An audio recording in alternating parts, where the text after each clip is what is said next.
Assalamualaikum warahmatullahi wabarakatuh. Nama saya Dewi Nur Aini dari kelas 11 IPA 3 absen 9. Saya akan mempresentasikan rangkuman saya tentang posisi strategis Indonesia sebagai poros maritim dunia. Poros maritim adalah gagasan strategis yang diwujudkan untuk menjamin konektivitas antar pulau, pengembangan industri perkapalan dan perikanan, perbaikan transportasi laut, dan fokus pada keamanan maritim. Gagasan 5 pilar utama yang menjadikan Indonesia sebagai poros maritim dunia yaitu 1.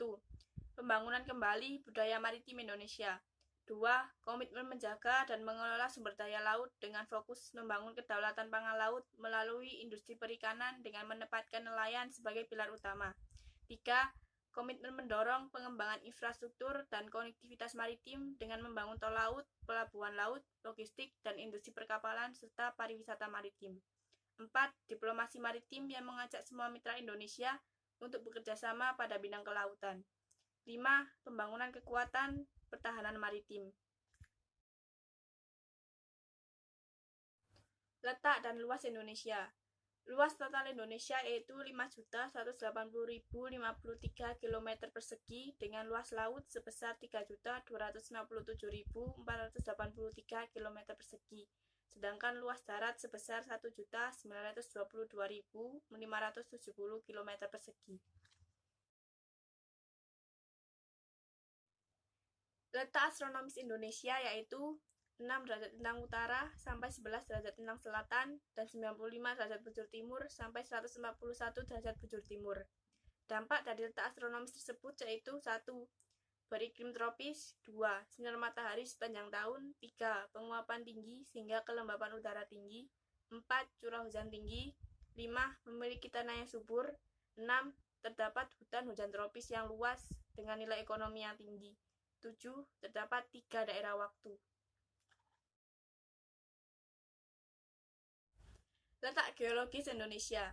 Indonesia terletak di antara 3 lempeng besar, yaitu lempeng Eurasia, lempeng Pasifik, dan lempeng Indo-Australia, serta dilintasi oleh 2 sirkum, yaitu sirkum Pasifik dan sirkum Mediterania.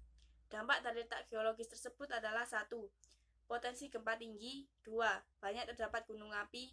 3. Tanah subur karena abu vulkanik. 4. Keanekaragaman fauna.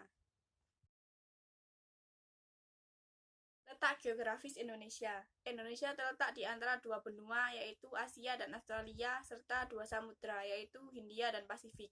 Dampak dari letak geografis tersebut adalah 1. Indonesia terletak di antara posisi silang atau strategis. 2. Akulturasi budaya. 3. Indonesia memiliki angin muson. 4.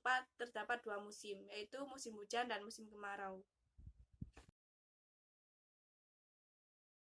Perkembangan jalur transportasi Indonesia. Di Indonesia terdapat beberapa laut dan selat yang sering dilintasi sebagai jalur transportasi, di antaranya yaitu Laut Natuna, Laut Jawa, Laut Flores, Laut Banda, Laut Maluku, dan Laut Sulawesi, serta Selat Malaka, Selat Sunda, Selat Makassar, dan Selat Lombok. Karena letak Indonesia yang strategis dan mempunyai jalur transportasi laut yang menunjang, maka dibentuklah yang namanya ALKI. ALKI atau Alur Laut Kepulauan Indonesia adalah jalur yang ditetapkan berdasarkan Konvensi Hukum Laut Internasional sebagai jalur pelayaran dan penerbangan damai, sehingga dapat terselenggara secara terus-menerus tanpa terhalang dan secepat mungkin. ALKI dibagi menjadi 3, yaitu ALKI 1, Selat Sunda, Selat Karimata, Laut Natuna, Laut Tiongkok Selatan. ALKI 2, Selat Lombok, Selat Makassar, dan Laut Sulawesi. ALKI 3 dibagi menjadi 3, yaitu ALKI 3A, Laut Sawu, Selat Ombai, Laut Banda, Laut Seram, Laut Maluku, dan Samudra Pasifik.